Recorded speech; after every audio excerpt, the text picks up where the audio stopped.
உம்மத்தை அந்த தூதர் நேசித்த விதத்தை பாருங்கள். ஒரு நாள் அல்லாஹ்வுடைய தூதர் திடீரென்று அழுது கொண்டே இருக்கிறார்கள். ஃபகாலு, சஹாபாக்கள் கேட்கிறார்கள், மா யுபகீக யா ரசூலல்லாஹ், ஏன் நீங்கள் அழுது கொண்டிருக்கிறீர்கள்? எந்த காரணத்திற்காக வேண்டி நீங்கள் அழுது கொண்டிருக்கிறீர்கள்?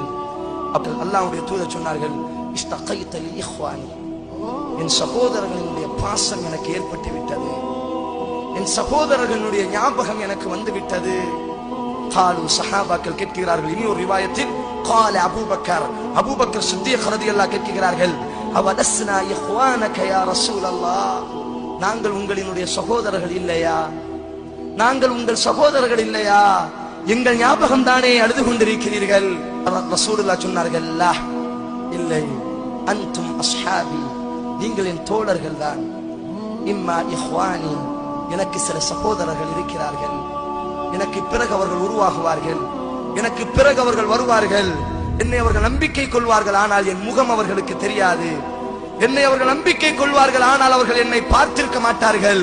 என் முகம் எங்காவது அவர்களுக்கு தெரியும் என்று சொன்னால், என் தூதரினுடைய காலடி எங்காவது இருக்கும் என்று சொன்னால், என் தூதரினுடைய முகம் இதோ இங்கே இருக்கிறது என்று சொல்லப்பட்டால், எல்லாவற்றையும் இழந்துவிட்டு என்னை பார்ப்பதற்கு ஓடி வருவார்கள், ஆனால் என்னை அவர்கள் பார்க்க மாட்டார்கள்.